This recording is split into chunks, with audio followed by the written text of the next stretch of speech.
안녕하세요. 박연미입니다. 붕괴 사고가 난 광주시 화정동 아이파크 201동 외에 203동 39층에서도 바닥 처짐 현상이 발생했다는 진단이 나왔습니다.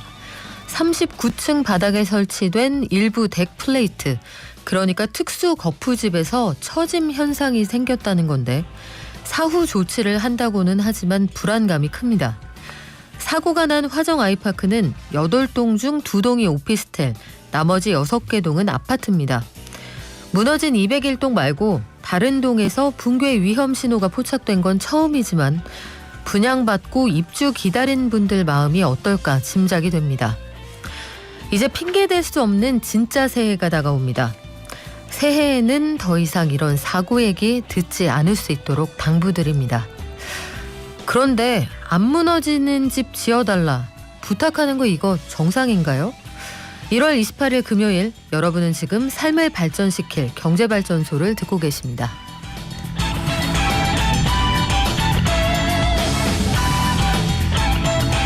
어제 미국 연준에서 3월 금리 인상 가능성을 확인시켜줬습니다. 또 한편 금감원은 검사와 제재 혁신 방안을 발표했다고 하는데 앞으로 금융당국에 어떤 달라진 모습을 보여주게 될지 함께 정리해 드릴게요. 그리고 현대차가 일본 자동차 시장에 다시 한번 진출한다고 공식적으로 선언을 했습니다. 택시 합승이 40년 만에 합법화된다는 소식, 요거까지 함께 정리해 드릴게요. 이어서 주식시황, 지난밤 뉴욕 증시 그리고 오늘 우리 장 전망해 보겠습니다. 어제 고민한 분들 많으셨죠? 힌트가 좀 됐으면 좋겠네요. 자, 다가오는 20대 대선 특집, 오늘 마지막 시간입니다. 한국경제 무엇을 바꿔야 하나? 오늘 서울대 경제학부 주병기 교수와 함께 이른바 그린플레이션, 기후위기에 우리가 지속가능한 자본주의를 만든다. 이 이름이 좀 어려운데요. 환경을 생각하는 경제는 추가로 비용을 쓸 수밖에 없습니다. 이때 들어가는 돈, 그리고 여기에 따른 비용들 어떻게 감당할 거냐, 아마 이런 얘기가 될 텐데요. 우리 상식 차원에서라도 한번 들어보면 좋을 것 같네요. 경제발전소는 방송 중에 샵 0951로 문자 주시면 짧은 문자 50원, 긴 문자 100원이고요. 여러분의 의견 항상 기다리고 있겠습니다.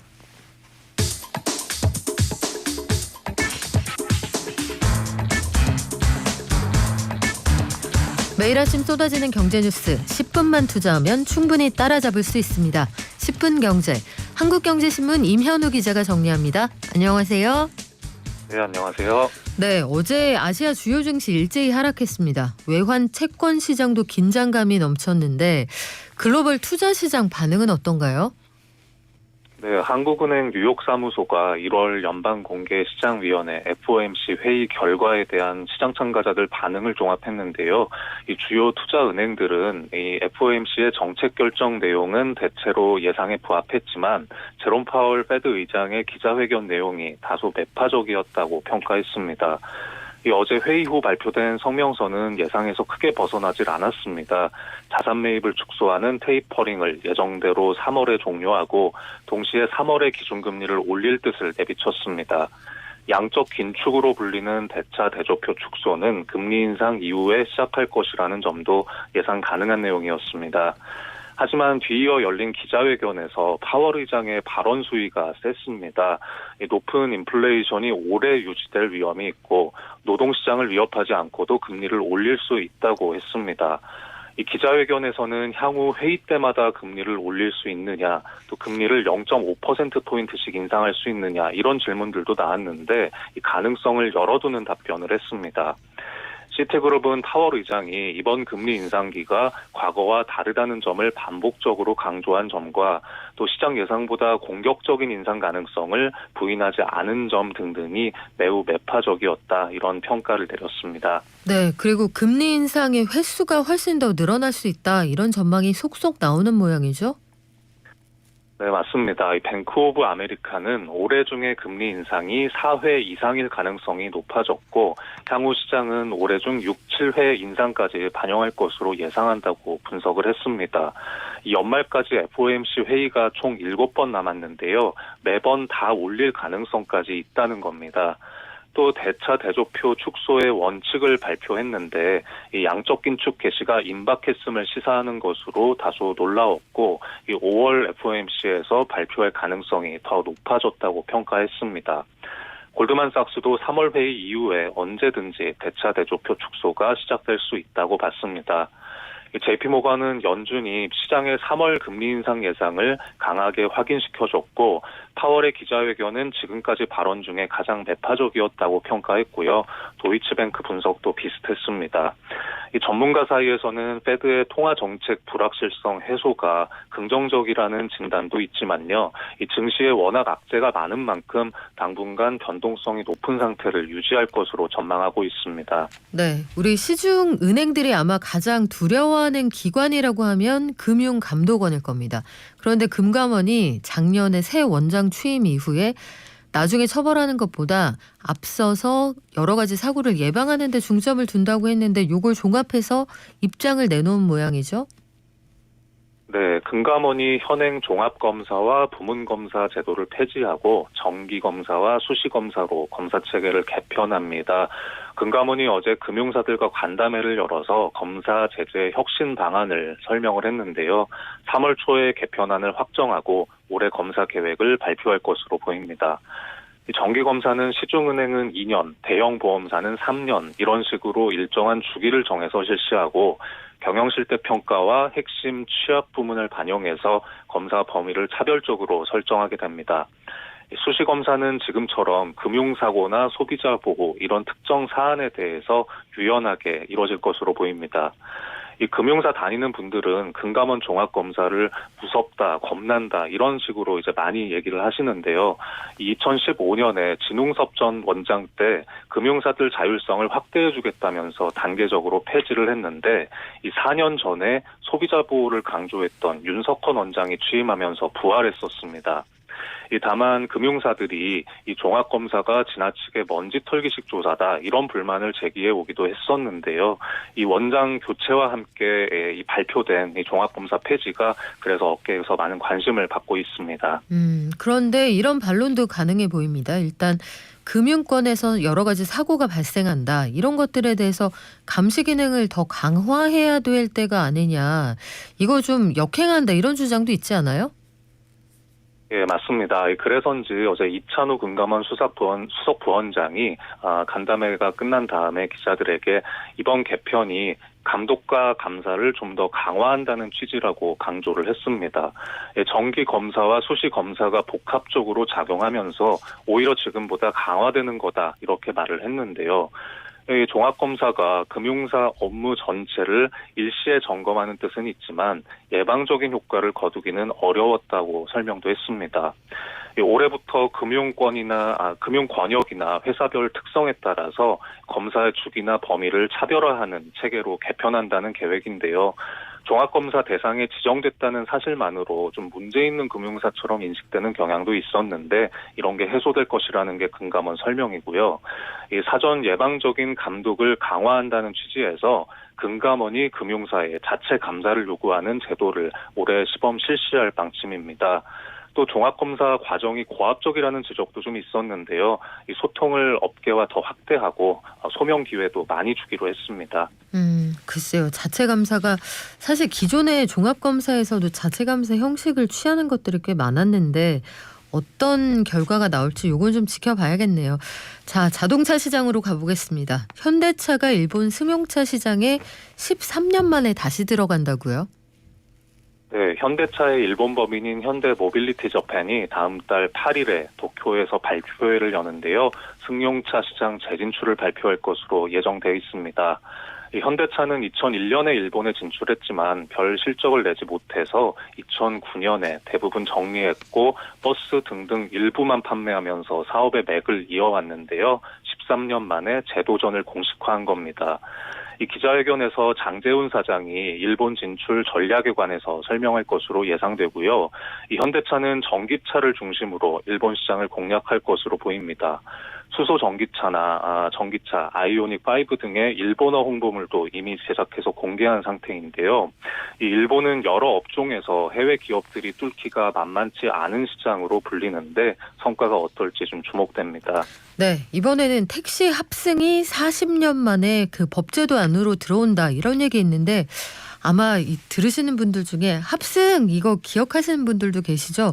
이거 어떻게 한다는 얘기인가요?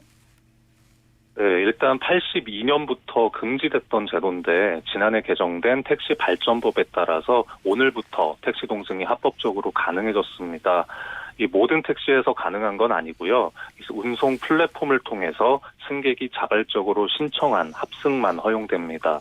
이 규제 샌드박스 제도를 적용받아서 서울 일부 지역에서 운영되고 있던 반반 택시라는 앱이 있는데요. 이 앱에서는 이용자가 동승 호출을 선택하면 동선이 70% 일치하는 차량을 자동으로 연결해 줍니다. 그리고 요금은 이용 거리에 비례해서 나눠내게 되는 방식입니다. 다만 모르는 사람과 탄다는 게 약간 불안할 수 있기 때문에 이런 보안 장치도 마련이 됐는데요. 똑같은 성별의 승객만 합승을 허용했습니다. 또 플랫폼 사업자만을 통해서 가능하기 때문에 이 서울시에서는 다양한 사업자가 합류할 수 있도록 지원한다는 계획도 내놨습니다. 네, 그리고 본인 명의로 등록된 카드로만 결제할 수 있다. 이 소식까지 알려드리겠습니다. 한국경제신문 임현우 기자였고요. 우리 설날 전에 마지막이네요. 네. 네, 새해 복 많이 받으세요. 예, 감사합니다. 네, 고맙습니다. 자, 코로나 확산 계속 걱정되는 상황입니다. 오늘 아마도 9시 30분 무렵에 속보가 나올 것으로 보이는데 대략 16,000여 명 전후가 될 것으로 보이는 상황입니다. 마스크 착용 꼭 해주시고 사회적 거리 두기 유지하는 거 이게 지금으로서는 최선의 방법이겠네요. 돈이 굴러가는 기본적인 흐름. 잘 먹고 잘 사는 게 주식 관련해서 가짜 정보가 많더라고요. 용어라든지 이런 게 너무 어려우니까 잘 모르는 사람들도 쉽게 접할 수 있는 서민들 정책을 많이 좀 알려줬으면 좋겠습니다. 경제를 이해하는 똑똑한 습관. 경제발전소 박연미입니다.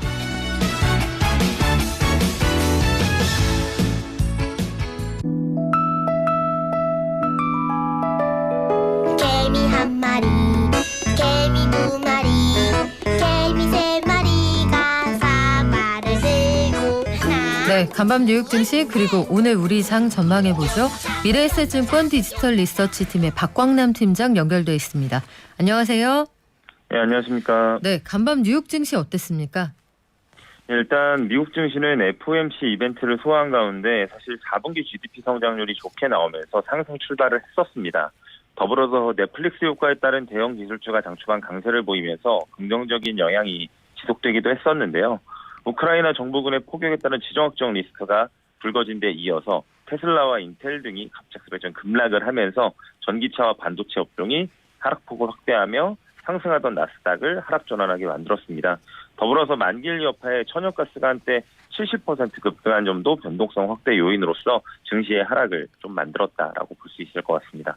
근데 말씀하신 것처럼 그 전반적으로 좀 악재가 많기는 했습니다만 FOMC 미국 중앙은행의 회의가 끝나서 금리 올릴 거다 요거 다 가시권에 들어왔잖아요. 그리고 우크라이나 변수도 우리가 어느 정도는 각오를 하고 있었던 내용인데 투자 심리가 생각보다 더 빠르게 강하게 위축되고 있다 이런 평가도 있더라고요. 예, 맞습니다. 사실 말씀해 주시는 내용들을 저희가 전혀 모르고 있었던 상황은 아닙니다. 하지만 이것들이 사실 결합되면서 장기화될 수도 있겠다라는 우려들이 사실은 투자 심리를 좀 위축시키고 있다고 보면 될 것 같은데요. 경기 둔화 우려와 지정학적 리스크 그리고 여기에서 파생되는 이슈들이 더욱더 매파적인 통화 정책을 만들어낼 것이다라는 우려들이 이 시장에 있는데 이게 해소되지 않고 있다는 것은 좀 문제일 수 있을 것 같습니다. 오늘도 이제 전일이죠. 아시아 시장에서 러시아와 중국 외교장관들이 협상을 통해서 최근 불거진 지정학적 문제에 대처하기로 했다는 소식이 전해지면서 소위 서방 국가와 러시아, 중국 간의 이제 마찰이 확대될 가능성이 좀 부각이 됐었고요. 이런 가운데서 간밤에 우크라이나 정부군이 이 동부의 루간스크 지역에 포격을 가했다는 소식이 좀 전해졌습니다. 그러면서 우려가 다시 확대가 됐습니다. 물론 저희가 이제 주말 사이라든지 앞으로는 미국과 우크라이나의 정상회담 그리고 주말 프랑스와 러시아 정상회담 2주 후에는 독일에서 우크라이나와의 서방 국가 간의 회담 등이 준비되어 있기 때문에 아직까지는 평화로운 해결 가능성은 좀 열려 있다. 그렇기 때문에 해당 이슈가 조금은 좀 제한적일 수도 있었는데 갑작스럽게 천연가스 가격이 70%를 좀 넘게 급등을 하자 시장 일각에서는 지정학적에 어떤 내가 알지 못한 우려가 있었나? 라는 이슈들이 불거지면서 사실 지수 하락을 이끌었는데요. 다만 이 천연가스의 급등은 선물 만기일에 따른 이런 수급적인 요인이라고 좀 봐주시면 될 것 같습니다. 저희가 마이너스 유가도 한번 경험했던 것도 만기일 영향이었었는데 그렇게 보면 될 것 같고요. 다만 원월물은 역시나 추운 날씨 영향으로 6에서 9% 내외 상승을 좀 보이고 있어서 역시나 지정학적 리스크는 지속되고 있다라는 이야기를 좀 드릴 수 있을 것 같습니다. 거기에다가 사실은 경기 둔화 이슈까지도 추가로 반영이 됐는데요. 간밤에 미국의 4분기 GDP가 양호한 결과를 보였지만 그럼에도 불구하고 장기금리가 빠졌습니다. 반면에 단기금리는 급등하면서 장단기금리 차가 지금 빠르게 축소되고 있다는 것도 증시에 좀 부담을 주는 요인이죠. 앞서 언급했던 지정학적 리스크와 이런 인플레 압력에 따라 매파적으로 변화한 연준의 통화정책은 이 경기를 빠르게 쉽게 만들 수 있다라는 점이거든요. 네. 이런 것들이 지속적으로 증시의 투자 심리를 좀 억누르고 있다. 그리고 지금 지정학적 리스크와 매파적인 연준의 스탠스는 단기적으로 변하기는 어렵습니다. 이런 상황이기 때문에 저희 투자자들이 기댈 수 있는 부분은 결국 기업 실적밖에 없는데요. 다행스럽게도 오늘 장 마감 이후에 실적 발표한 애플이 후실적을 좀 보여주면서 시간에 4%가 넘는 강세를 보여주고 있고 서플라이 체인 이슈도 개선되고 있다고 언급을 했기 때문에 이것을 포인트로 조금 반전의 기회를 한번 노려보고 있습니다. 네, 다음 주에 우리나라하고 중국은 설 연휴 때문에 장시간 휴장을 할 예정인데 연휴 중에 우리가 눈여겨봐야 할 이벤트 뭐가 있습니까? 제가 방금 말씀드린 것처럼 일단은 시장의 반전을 기대할 수 있는 가장 앞선 이벤트는 역시나 실적입니다. 그렇기 때문에 미국 시장에서 실적 추이를 잘 살펴봐야 될 것 같은데 다음 주는 미국 시장의 실적 시즌이 더 본격화됩니다. 2월 1일 화요일에는 알파벳과 페이팔, 엑손모빌 등의 실적 발표가 예정이 되어 있고요. 2월 2일에는 메타 플랫폼과 퀄컴, 그리고 미국의 주요한 헬스케어 기업들의 실적이 많이 발표가 될 예정입니다. 3일에는 이제 목요일 아마존을 비롯한 코노코필릭스 등 에너지 관련주들의 실적 발표가 예정되어 있는데 기본적으로 최근에 헬스케어 기업들의 이익 추정치가 상향되고 있고 에너지 관련주들은 이익에 대한 기대치가 꽤 있기 때문에 나쁘지 않은 실적이 나오지 않을까라는 생각이 좀 있고요. 그리고 최근 기술주 간에도 상황에 따라서 실적 차별화가 나타나는 상황이기 때문에 이들이 2022년 올해 가이던스를 어떻게 제시하는지 여부가 좀 중요할 것 같습니다. 그리고 실적 이외에는 개인적으로 3일에 예정된 유럽 중앙은행의 통화정책 회의에 주목을 하고 있는데요. 현재 유일하게 미 연준과 달리 라가르드 총재는 완화적인 통화정책을 지속하겠다고 발언을 하고 있는 상황입니다. 여전히 유사한 결정을 내릴 경우에는 이들의 인플레 전망이 향후 장기적으로 낮아질 것이라는 측면을 다시 부각시킬 수 있어서 이 부분에 주목해서 보실 필요가 있을 것 같고요. 그리고 마지막 금요일에는 미국의 1월 고용보고서가 발표될 예정인데요. 1월 들어 신규 실업수당 청구 건수가 조금씩 증가하는 모습을 보이고 있는 상황이기 때문에 거기다가 오미크론 확산까지 고려했을 때는 좀 부진할 수도 있겠다라는 가능성까지 열어두면서 시장 봐주시면 좋을 것 같습니다. 네, 그리고 우리 어제 증시 어려웠습니다. 검은 목요일이다 이런 말까지 나왔는데 우리 증시 오늘 어떻게 출발했나요? 예, 일단 장 초반 코스피와 코스닥은 상승 출발을 했고요. 어쨌든 LG 엔솔 상장에 따른 수급적 이벤트가 일부 마무리됨에 따라서 반발 매수세가 좀 유입이 되고 있습니다. 하지만 현물 기준으로는 외국인의 매도세가 지속이 되고 있는데 전일 거래 보면 에너지 엔솔 기준으로 해서 외국인들이 대략 한 400만 주 정도 매도를 했습니다. 근데 의무 협약을 받지 않은 매물이 대략 한 500만 주 정도 남았기 때문에 해당 물량이 좀 나올 수도 있다 정도 염두에 두시면 좋을 것 같고요. 그리고 2차 전지 섹터 같은 경우는 여전히 개별적인 ETF 수급에 대한 영향이 좀 받고 있는 모습으로 좀 상대적으로는 약세를 좀 보이고 있는 것이 특징적인 모습이고요. LG이노텍 같은 경우에는 LG 애플이 후실적을 발표한 영향에 동반해서 반등하는 모습입니다. 아무래도 달러 환율이 1205원대에 유지가 되고 있기 때문에 오늘도 외국인 수급을 좀 주목하면서 보시면 좋을 것 같습니다. 네, 마지막으로 이거 하나 여쭤볼게요. 그 외국인들 언제까지 팔 것 같아요? 일단은 저는 외국인들도 이런 수급적 이벤트를 제외하면 매도의 실익은 이제 거의 마무리된 국면이라고 좀 보여지고 있습니다. 그렇기 때문에 반대로 지금 달러 강세도 달러도 지금 97 수준에 육박할 정도로 굉장히 강한 수준이거든요. 지금부터는 오히려 반대로 달러가 약세 전환될 가능성도 열어두면서 보신다고 하면 오히려 외국인 수급이 유입될 가능성도 저는 있을 거라고 보니까 2월은 조금은 기대를 해봐도 되지 않을까 싶습니다. 네, 오늘 여기까지 듣겠습니다. 지금까지 미래에셋증권 디지털 리서치팀의 박광남 팀장이었고요. 새해 복 많이 받으세요. 예, 새해 복 많이 받으세요. 고맙습니다. 드디어 우리는 금융 실명제를 실시합니다. 빈문서만 그냥 산더미같이 쌓여있는 오르막 경제를 넘겨준 최초의 대통령이 됐습니다. 이 경제 위기는 언제쯤 벗어날 수 있을까? 3조 경제론을 통해 소득주도 성장만이 활력을 만들 수 있습니다. 20대 대통령 선거 특별기획 한국경제 무엇을 바꾸어야 하나.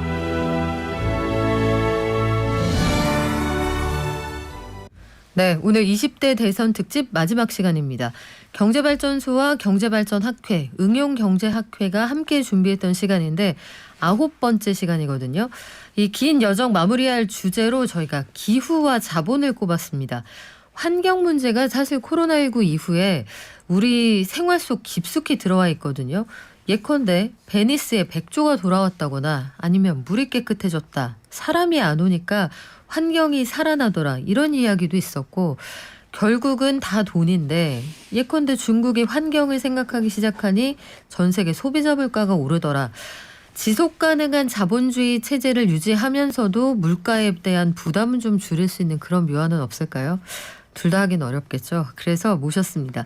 서울대 경제학부 주병기 교수와 함께 기후위기와 지속가능한 자본주의를 주제로 말씀 나눠볼게요. 안녕하세요. 예, 안녕하세요.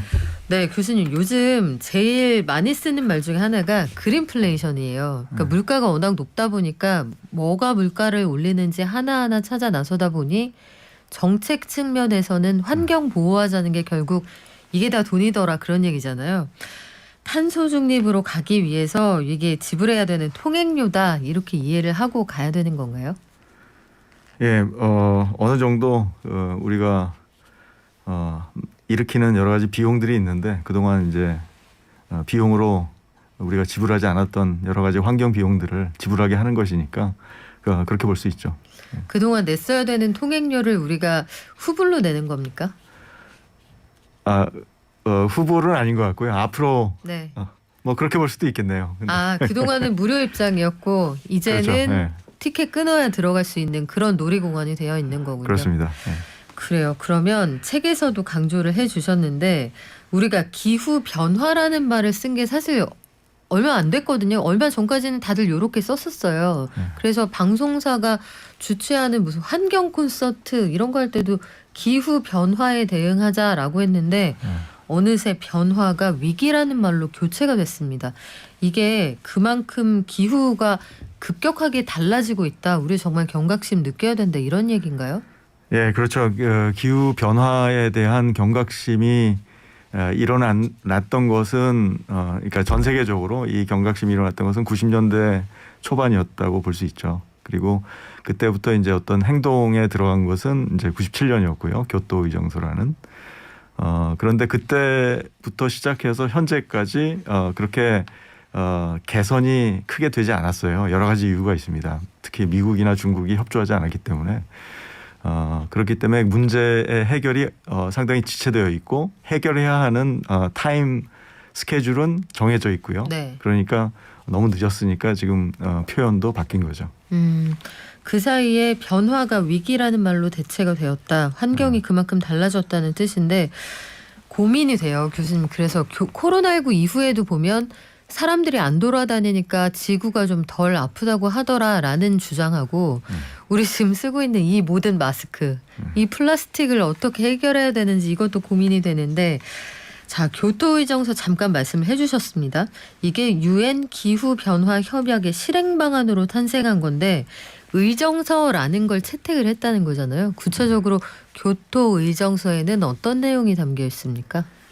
예, 교토의정서에 이제 전 세계 이산화탄소 배출의 80% 이상을 책임져야 할 80% 이상을 이제 배출하고 있는 당시의 선진국들과 또 동유럽 국가들 그리고 러시아 포함해서요. 이런 나라들이 이제 지금까지 배출했던 역사적 책임과 당시에 이제 배출하고 있는 그 책임을 진다는 기본 정신에 이제 합의했고 거기에 따라서 2012년 지금 그 정확한 연대가 2012년쯤일 겁니다. 그때까지 약 5% 정도 온실가스를 그 어떤 기준해가 아마 2001년 뭐 그 정도 네. 기준으로 해서 5% 정도 저감하겠다. 이런 이제 약속을 한 거죠. 그래요. 교토의정서에 의거해서 지구 온난화를 방지하자라고 했는데 사실 그 사이에 진척 상황이 그렇게 눈에 띄게 달라졌던 것 같지는 않아요. 그런데 20년 동안 그동안의 에너지 전환에 나섰던 각국의 사정들은 좀 어떻습니까? 그래서 주로 이제 서유럽 국가들이 상당히 적극적으로 온실가스 저감에 나섰고요. 상당한 진척도 거두었고요. 그래서 뭐 영국이나 독일 같은 나라는 재생에너지, 그러니까 태양광이나 풍력을 이용한 재생에너지 발전이 40%에 이르는 그런 성과를 거뒀죠. 그리고 뭐 다른 선진국들도 그때부터 상당한 노력을 했고 대부분의 국가들이 10% 이상 재생에너지 발전을 하고 있습니다. 근데 재생에너지라는 게요, 교수님, 제가 최근에 고민되는 부분은 뭐냐면 예컨대 아주 예기치 않은 변수이긴 합니다만 러시아하고 사이가 안 좋아지니까 EU로 가는 천연가스의 40%를 책임지는 러시아의 그 움직임에 따라서 이쪽의 에너지 가격이 확 올라가 버리잖아요. 근데 그 와중에 보면 독일 같은 나라들은 에너지 전환에 가장 분주하게 움직였더니, 즉 우리가 약속한 대로 숙제를 제일 열심히 했더니 원전이 지금 한 3개밖에 안 남아있고 석탄 발전소도 없다 보니까 이 나라가 제일 고생을 한단 말이죠. 이게 우리가 기후 악당이 되지 말자는 약속을 철저히 지켰던 나라가 인플레이션이나 여러 가지 위험에 가장 크게 노출되는 이런 역설에 대해서는 어떻게 대응하면 됩니까, 그럼? 네. 그러니까 어떻게 보면은 모범생들이 피해를 보고 있는 상황이죠. 그렇죠. 그런데 그만큼 이제 아직까지는 전 세계가 이런 모범생을 잘 대조해주는 그런 국제 질서가 아직까지는 형성되지 않았다는 걸 얘기하는 거고요. 그만큼 앞으로 국제 사회가 이루어야 할 어떤 협력의 과제가 그만큼 큰 것이죠. 그런데 독일 국민들 입장에서는 아마 그래도 우리가 멋진 나라야 라는 말로 설득을 하기에는 현실적으로 우리가 먹고 살기가 힘들고 에너지 비용이 너무 올라가지 않느냐, 이런 반론이 국내에서 나와버리면 정치인들끼리 합의를 해도 그 리더십이 유지되기 어렵지 않을까요? 네. 지금 제 생각에는 지금 이제 최근에 이제 정치 경제적인 불안정 때문에 천연가스 공급망이 좀 위기를 겪었었고요. 그런 이제 단기적인 위험 요인 때문에 가격이 인상된 건 맞는데, 그렇다고 해서 독일 경제가 이런 가격 인상에 의해서 큰 타격을 입었을 거라고 생각하지 않고요. 그리고 장기적으로 볼 때는 앞으로 기후 변화에 대한 국제사회의 어떤 제재에 대한 어떤 협약이 상당히 빠른 속도로 진전될 것이라는 것이 거의 확실시 되고 있기 때문에 지금까지 모범적으로 기후 변화에 대응했던 국가들이 앞으로 상당히 많은 활약을 할 수밖에 없고, 그만큼 경제적으로도 더 많은 보상을 받을 수밖에 없다는 어떤 정치적인 국민적인 컨센서스가 있다고 봐요. 예, 그렇기 때문에 그런 우려는 지금 일어나고 있지 않다고 봅니다. 그래요. 자, 지난해 11월이었습니다. 영국 글래스고에서 COP26이라는 회의가 열렸어요. 이게 글래스고 기후협약에서 평균 기온 상승, 이 상승폭을 1.5도 이내로 제한하자, 여기에 다 같이 동참하자라고 얘기를 했고, 우리도 탄소 중립 선언한 지 오래됐습니다. 그린 뉴딜 정책을 펴오고 있는데 이걸 하려면 기존에 우리가 해왔던 방식에서 벗어나야 된다는 얘기잖아요. 이게 교수님께서 말씀하시는 지속 가능한 자본주의의 한 방편이 되지 않을까 싶은데, 지속 가능한 이거 사실 한 20여 년 전부터 우리가 국제사회에서 여러 그 문건에 서스테이너블이라는 단어가 등장하면서부터 이런 단어를 우리 쓰기 시작한 거잖아요. 말씀하시는 지속 가능한 자본주의라는 게 구체적으로 어떤 형태를 말씀하시는 거예요? 네. 과거에 우리가 이제 서스테이너블 디벨롭먼트, 지속 가능한 네. 경제 개발 이런 용어들이 많이 쓰였었죠. 그 용어의 이제 과거 개념은 지금 우리가 얘기하는 것보다 좀 더 포괄적인 거라고 볼 수 있어요. 그러니까 기후 변화뿐만 아니라 네. 과거에 여러 가지 환경 재앙들이 있었잖아요. 예를 들어서 오존층 파괴 문제도 있었고, 뭐 종의 다양성 위기, 네. 뭐 아마존이라든지 열대우림의 파괴 이런 것들이 야기할 수 있는 어떤 환경 문제들, 어떤 생태계 교란들 이런 것들에 대해서 이제 우려하는 환경 경제학자들이든지 개발 경제학자들이 제시했던 우리가 경제 성장을 하면서도 어떻게 하면 이런 환경 재앙이라든지 우리 생태계의 교란을 일으키지 않을 수 있느냐 이런 의미로 쓰였고요. 지금 그러니까 좀 더 포괄적인 의미라고 볼 수 있고요. 그래서 그러면 그거를 지금은 이제 기후 위기라는 것은 그 동안의 어떤 환경 재앙과 달리 물론 오존층 파괴 문제는 상당히 사람들이 피부로 느끼는 재앙이었죠, 그죠? 예, 근데 그 문제는 잘 해결됐습니다. 국제사회가 잘 협의를 했고 잘 좋은 이제 협약에 이르러서 잘 해결됐는데 지금 이 기후 위기도 이제 훨씬 더 그 규모가 큰 어떤 경제적 충격이라고 볼 수 있고요.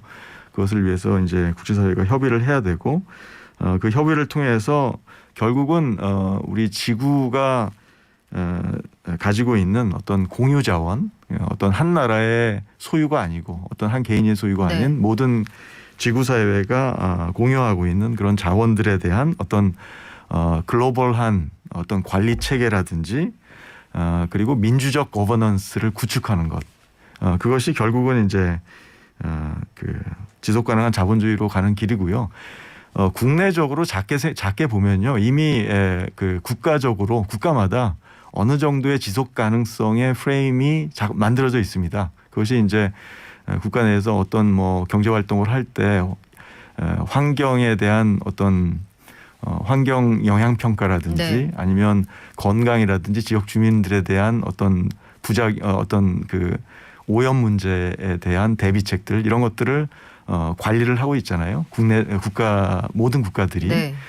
그것을 이제 어떻게 보면 지구적인 이제 차원에서 해야 된다는 얘기죠. 이제 그런 것들이 마련되는 것이 결국은 지속 가능한 자본주의고, 그걸 좀 쉽게 얘기한다면 이런 변화는 소비자라든지 아니면 민주주의 국가에서 투표자들, 시민들의 의식 변화가 없이는 이루어질 수 없습니다. 시민들이 그런 프레셔를 가해줘야지 네. 정부가 바뀌고 정부가 바뀌어야지 국제사회가 바뀌는 거니까요. 그러니까 이거는 어떻게 보면 지금까지 물질적 욕구 충족에 급급했던 소비자가 물질적 요구뿐만 아니라 어떤 사회적 가치, 자신의 경제 활동이 일으킬 수 있는 어떤 다른 사회 구성원들 혹은 자연계나 생태계에 미치는 영향 이런 것까지도 소비를 하면서 감안을 해야 된다. 사회를 가치를 소비해야 된다. 좀 이걸 좀 과격하게 얘기하면 소비자가 소비하는 기계가 아니고 현명해야 된다. 현명한 소비자가 돼야 된다. 무책임한 소비자가 윤리적 소비자가 돼야 된다. 돈만 추구하는 자본주의가 아니고 폭넓은 사회적 가치를 추구하는 자본주의가 돼야 된다. 일직선 위를 달리는 자본주의가 아니고 N차원으로 방향을 변경할 수 있는 자본주의가 돼야 된다. 위험한 자본주의에서 지속 가능한 자본주의로 변화하는 것이다. 이렇게 한번 제가 정리해봤습니다. 네, 지금 말씀하신 부분들이 아마 요즘 이야기하는 미닝아웃, 돈 쓸 때 내가 어떤 사람인지 나의 정체성을 드러내면서 돈을 가치 있게 쓴다. 이게 MZ세대의 트렌드 중에 하나죠.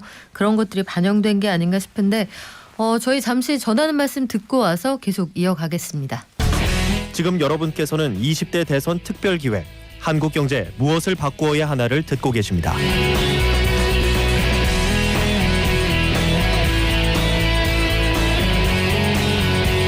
네, 지금 서울대 경제학부 주병기 교수와 함께 20대 대선 특집 진행하고 있습니다. 기후와 지속 가능한 자본주의. 어려운 주제 같기도 한데 사실 그런 생각이 들어요. 지난해에 MZ세대한테 혼쭐이 났던 브랜드가 몇 가지 있었거든요. 예컨대 이른바 그린워싱을 했다라는 지목을 받았던 그런 회사들입니다.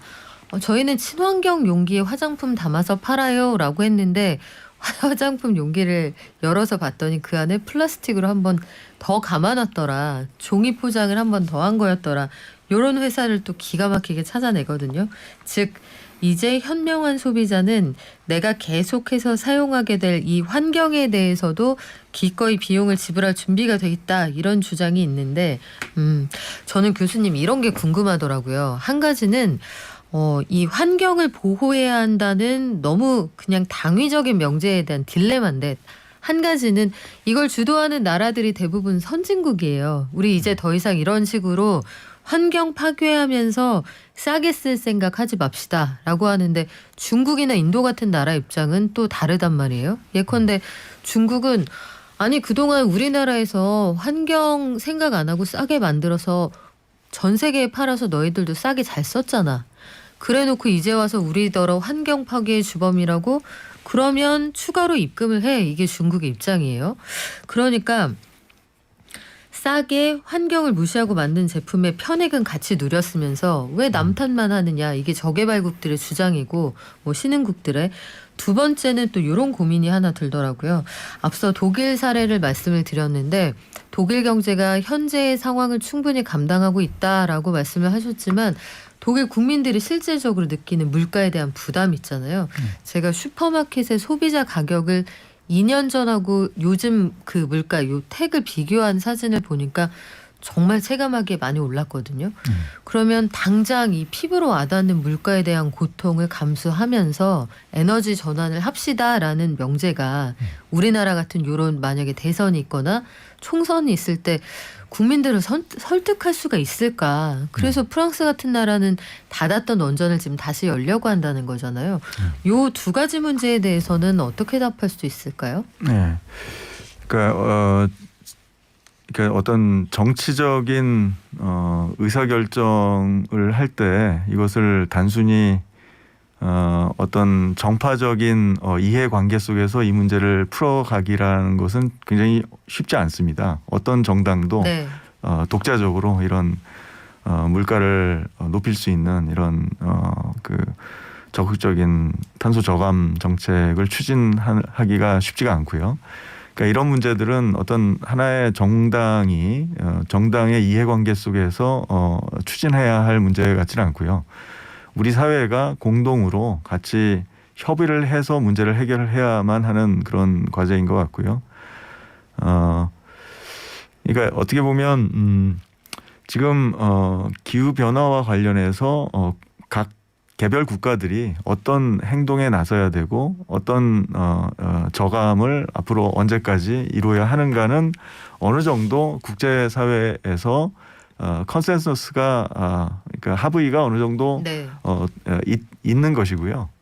그 있는 합의를 이제 그러니까 그 합의가 있다는 것을 국민들이 이해를 해야 될 것 같고요. 그러니까 그런 합의가 있는데 우리나라만 거기서 빠져나갈 수는 없는 거거든요. 어차피 이제 조만간 이 합의를 이행하지 않는 나라들에 대한 어떤 무역 제재까지도 있을 수도 있는 것이기 때문에 이미 그 발표된 무역 제재 조치도 있는 것이죠. 제가 질문에 답을 잘 하고 있는지 모르겠는데 그래서 이런 네. 어차피 이 문제는 해결해야만 하는 문제라는 어떤 국민적 합의를 이루어졌다고 볼 수 있고요. 유럽에서는 이미 우리나라에서는 한참 거기에 이르지 못했다고 생각합니다. 이 문제를 우리 사회가 진지하게 고민한 것도 아주 짧은 시간밖에 안 됐어요. 지금 고민하고 있는지도 모르겠습니다. 왜 대선 캠페인 와중에 이제 후보들이 아주 그 손에 잡히는 수준은 아니지만 그런 얘기를 하잖아요. 특히 뭐 원전 같은 문제에 대해서 탈원전이니 감원전이니 아니면 원래대로 하자고 하는 사람도 있고요. 여러 가지 정책들도 다 결국 이런 것도 고려하는 게 아니겠습니까? 예. 안전 문제와 함께. 맞아요. 제가 아까 이제 질문에서 제가 좀 더 추가해서 좀 네. 말씀드리면 이미 기술적으로는 우리가 에너지 전환을 그렇게 비싸지 않게 할 수 있다라는 그런 긍정적인 사인이 이미 있고요. 이미 많은 나라들이 네. 가장 저렴한 전력 생산원이 더 이상은 뭐 석탄이나 가스나 이런 화력 발전이 아니고 화석 연료 발전이 아니고 네. 태양광이나 풍력 발전이거든요. 지금 뭐 중국과 인도조차도 네. 지금 가장 저렴한 발전원이 태양광이에요. 그렇기 때문에 이미 우리가 가지고 있는 기술로서 이 문제를 극복할 수 있고 네.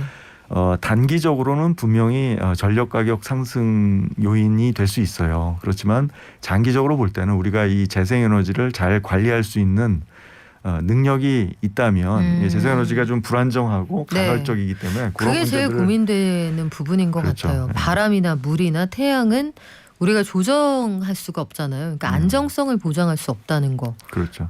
그래서 그 안정성을 보장할 수 있도록 우리가 어떻게 보면 그 소규모 발전을 많이 만들고 네. 그리고 이런 소규모 발전들을 넓은 영역에서 많은 나라들이 같이 공유할 수 있는 네트워크를 만들고 하는 그런 노력이 이제 아까 말씀드렸던 간헐성과 불안정성 이런 문제를 극복할 수 있는 하나의 기술이고요. 네. 그리고 이제 거기에 원자력 발전도 이용될 수는 있겠죠. 있는데 지금 이제 원자력 발전을 늘려서 이 문제를 해결하자고 하는 그런 이제 주장을 하시는 분도 계세요. 네. 그런데 그 주장은 상당히 위험한 주장이라고 저는 생각해요. 지금 우리가 원자력을 탈원전을 할 필요는 없지만 왜냐하면 여러 가지 불확실성들이 있기 때문에 앞으로 에너지 전환 과정에서 원자력을 하나의 카드로서 남겨둘 필요는 있지만 장기적으로 볼 때는 이 화석 연료를 재생에너지로 전환하는 어떤 기술적인 어떤 노력을 지속하는 것이 가장 안전하고 국제사회가 공인하는 그러한 해결 방법이다. 라는 말씀을 드리고 싶습니다. 네. 에너지의 포트폴리오도 좀 다변화할 때가 됐다. 이런 말씀으로 이해를 했는데 교수님 그 책에 말씀하신 것 중에 보통 우리가 경제가 얼마나 성장하고 있느냐라고 할 때 뭐 이게 영어식 표현으로는 우리가 흔히 익스팬드 된다고 하잖아요. 그 성장할 때는 국내 총생산 GDP로 나타내는 경우가 대부분인데 자가 생산은 포함이 안 된다 이렇게 주장을 하셨어요. 자가 생산이 포함이 안 되고 사회적 가치들은 여기에서 재평가를 못 받는다 하셨는데 이게 구체적으로 어떤 의미입니까? 예, 그건 뭐 아주 뭐 간단한 얘기고요. 그러니까 예를 들어서 뭐 어머니가 도시락을 싸주면 그건 GDP에 안 들어가지만 내가 가게에서 도시락을 사 먹으면 GDP에 들어가는 거죠. 그러게요. 그런데 어머니가 싸주는 도시락의 가치가 사 먹는 가치보다 훨씬 더 높을 수 있잖아요. 그뿐만 아니라 어떤 회사가 100명의 이제 사람을 고용해서 생산 활동을 하는데 똑같이 뭐 매출이 똑같고 영업이익도 똑같은데 한 회사는 직원들이 행복하고 한 회사는 직원들이 비참하다면 이 행복함과 비참함은 GDP에 들어가지 않는 것이죠. 네. 그런데 그건 굉장히 중요한 사회적 가치가 되는 것이고요. 그것뿐만 아니라 뭐 우리가 환경이라든지 우리가 뭐 대기 오염이라든지 강물의 오염이라든지 이런 것들은 많은 사람들이 즐기는 하나의 자연이잖아요. 하나의 뭐 공공재라고 볼 수 있죠. 뭐 많은 사람들이 공공재로서 이제 즐기는 것들인데 이것들이 이제 황폐화되거나 뭐 더럽혀지면 사람들이 괴로워지는 거죠. 그런 것들은 GDP에 카운트가 되지 않는 것이죠. 그러면 교수님께서 말씀하신 자가 생산이라는 건 예컨대 예를 들어주신 것처럼 어머니가 싸주시는 도시락과 같은 것 거기에 들어가는 정성과 비용 이런 걸 말씀하시는 건가요? 그렇죠. 이런 것들에 대한 사회적 가치들을 재평가할 필요가 있다. 근데 이거는 교수님 그 예전에 제가 책에서 읽은 기억이 있는데 그 스티글리츠 교수 같은 사람들은 행복 GDP 이런 얘기들을 예전부터 했잖아요. 그래서 행복, 한 사회가 느끼는 행복과 같은 이 사회적 가치도 행복 GDP라는 개념으로 측량해서 넣는다면 전 세계 GDP 순위는 완전히 달라질 수 있다라고 하는데 그럼에도 불구하고 그게 벌써 지금 아이디어 차원에서 제시된 게 한 30년 됐는데 중간에 한국은행도 행복 GDP를 계량하는 거 한번 시도한 적이 있거든요. 근데 이게 정량화가 어렵단 말이에요. 이런 것들을 어떻게 객관적으로 비교해서 이걸 수치화할 수가 있습니까? 네, 그 뭐 너무 어려운 질문인데요. 제가 이제 네. 가장 그 질문에 쉽게 답하는 방법은 저는 이제 우리가 공리주의라는 용어 들어보셨죠? 공리주의. 네. 그건 결국 이제 행복을 수치화하는 거죠. 행복을 수치화하는 공리주의자들은 그게 가능하다고 보는 사람들이고요. 경제학자들은 어떻게 보면 가장 공리주의에 가까운 방식으로 행복을 수치화하는 방법을 쓰고 있습니다. 그래서 아까 말씀드렸던 그 강물이라든지 뭐 대기 오염 이런 것들의 가치를 네. 이제 가격으로 나타냅니다. 가격으로. 가격으로. 어떻게 그렇죠. 뭐 상급수 맑은 물은 몇 달러 이런 식으로요. 그렇죠. 물이 맑은 것으로부터 내가 느끼는 행복의 가치가 얼마냐 이런 것들을 이제 가령 어떤 집이 비슷한 집 두 채가 있는데 하나는 뭐 좋은 환경 속에 있고 하나는 나쁜 환경 속에 있을 때 그 두 집의 집값의 차이는 어떻게 보면 이 환경의 차이를 반영해 준다고 볼 수 있는 거죠. 그렇죠. 흔히 뭐 부동산에서 나오는 시세도 보면은 소위 말하는 한강 뷰에 조망이 좋고 햇볕이 잘 들고 통풍이 잘 된다 이러면 가격이 올라가죠. 그렇죠. 그렇지. 그렇게 이제 부동산이라든지 부동산의 가격은 이제 하나 어떻게 보면 방금 말씀드린 이런 가치는 시장에서 거래될 수 있는 가치죠. 그런데 시장에서 거래될 수 없는 이런 가치들이 존재하는데 네. 그런 것들을 이제 비슷한 방식으로 측정할 수는 있습니다. 그리고 그게 이제 실제로 뭐 공원 개발이라든지 네. 뭐 다리를 건설한다든지 사회 간접 자본 아니면 뭐 대기 오염을 줄인다든지 이런 이제 그 사업을 할 때 사업 평가 방식이기도 해요. 그 비용 편익 분석할 때 뭐가 비용이고 뭐가 편익이냐 이런 거 계산할 때 이런 사회적 가치 그런 걸 구할 수 있는 산식이 있군요, 별도로. 뭐 있고 여러 가지 방법들이 있습니다. 네. 아까 말씀드린 이제 가격을 이용하는 방법, 뭐 그리고 뭐 그 보험료 같은 걸 이용하기도 하고요. 환경 영향 평가 같은 것들을 할 때 활용되는 그런 산식이 있다. 그걸 고려하면은 요거 인덱스로 만드는 게 아주 어렵지는 않을 것 같다는 생각도 들고요. 그런데 최근 들어서는 우리가 사회적 가치를 일깨우는 사건들이 사실 꽤 많았어요. 그 붕괴 사고도 있었고 사회적 참사 이런 것들을 겪을 때마다 국내외적으로 우리가 가지고 있는 이 사회적 가치라는 게 참 중요하구나 이런 생각을 하게 되더라고요, 실제로. 그렇죠. 예. 지금 뭐 우리나라 같은 경우는 태안 반도에서 예전에 한번 그 유출 사고가 있었죠. 기름 유출 사고 있었죠. 예. 그리고 뭐 그런 요 최근에는 이제 글로벌 자본주의 하에서 이제 그 선진국들이 저렴하게 물건들을 공급받고 싶어 하기 때문에 값싼 노동을 활용하는 사례들이 아주 많죠. 네. 우리가 입고 있는 대부분의 옷들이 사실상 후진국에서 저개발국에서 이제 값싼 노동으로 만들어졌고 그 노동 환경이나 뭐 가령 아동 노동을 쓴다든지 이런 굉장히 비윤리적인 행태들이 많이 있습니다. 그걸 만약에 소비자들이 다 안다면 네. 그런 정보들이 우리 상품에 다 투명하게 공개된다면 아마 소비자들의 행동이 많이 바뀔 것 같아요. 그 정도로. 그래요. 말씀하신 그 얘기해 주시니까 그 사례가 떠오르네요. 우리가 FIFA가 그 공식적으로 사용했던 그 축구공 그게 아주 참혹한 아동노동 현장에서 노동 착취로 만들어졌다는 게 알려지고 나서 그 공인구를 불매하는 운동이 벌어지기도 했었고요. 그리고 우리 세계적인 스포츠 브랜드 이런 곳들이 우리는 더 이상 인권을 탄압하는 곳에서 만들어진 면화나 직물 이런 거 사용하지 않겠다 이런 얘기를 해서 또 뭐 중국 같은 나라하고 그 일대 설전이 벌어지기도 했었는데 이런 것들이 다 사회적 가치에 들어가는 건가 보죠? 그렇습니다. 예.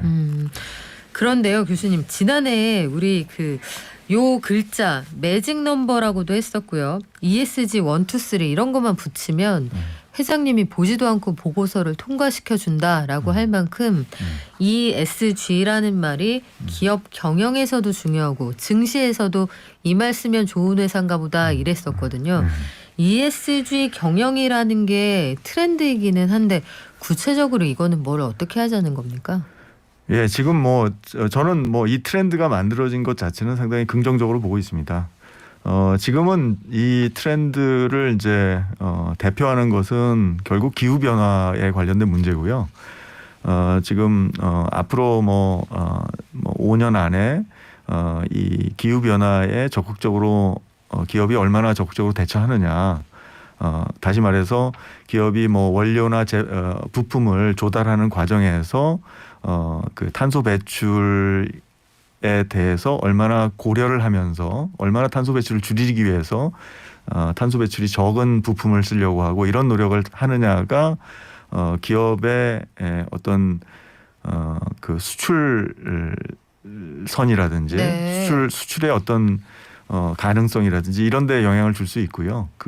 더 나아가서 기업이 투자를 유치하는 데에 있어서도 이런 것들이 제약 요인이 될 수 있다. 그래서 사실상 기업과 투자자가 가장 사회적 가치보다는 어떤 그 돈에 관심이 네. 많은 시장이잖아요. 이 분야가.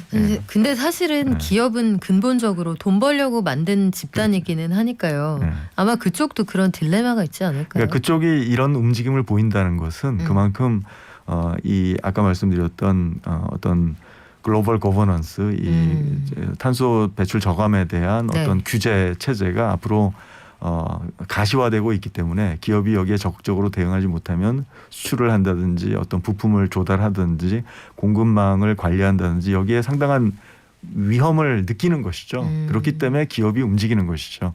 그리고 이렇게 기업이 움직임을 만드는 것은 결국은 소비자와 정치 참여를 하는 투표자들입니다.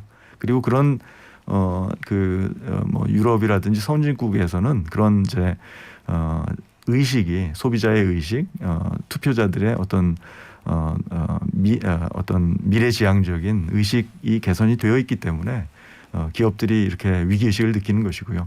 우리나라는 상당히 거기에 뒤처져 있다고 생각하고 그래서 그것이 상당히 저는 앞으로 우리나라가 발전하는데 장애요인이 될 수 있다고 생각합니다. ESG가 기업들의 생존 전략이다. 그렇게 생각하니까 이해가 되는 측면이 굉장히 많은데 말씀하신 것처럼 ESG는 기업도 변하게 한다. 기업이 변해서 나타난 결과이자 그 변화의 동인이기도 하고 재미있네요. 자, 우리 마지막으로 그러면 기후 위기를 극복하자 이 얘기는 누구나 다 하고 있고 우리 대선 주자들도 저마다의 입장을 밝히고 있는 상황이거든요. 그러면 우리나라에서 한국식으로 할 수 있는 지속 가능한 자본주의 요걸 위해서 당장 실천할 수 있는 거 아주 가시적인 거 국민들의 피부에 와닿는 거 어떤 게 있을까요? 저는 뭐 한국에서 지금 ESG라는 거는 E는 환경이고 S는 사회적 성과를 나타내고요. G는 이제 기업의 지배 구조인데요. 우리 한국은 이 세 가지 모든 측면에 세 가지 측면 모두에서 앞으로 발전할 수 있는 여지가 너무 많다고 생각합니다. 그 얘기는 달리 표현하면 그만큼 이 세 가지 모두에서 우리 한국은 많이 뒤처져 있다는 것을 의미하고요. 네.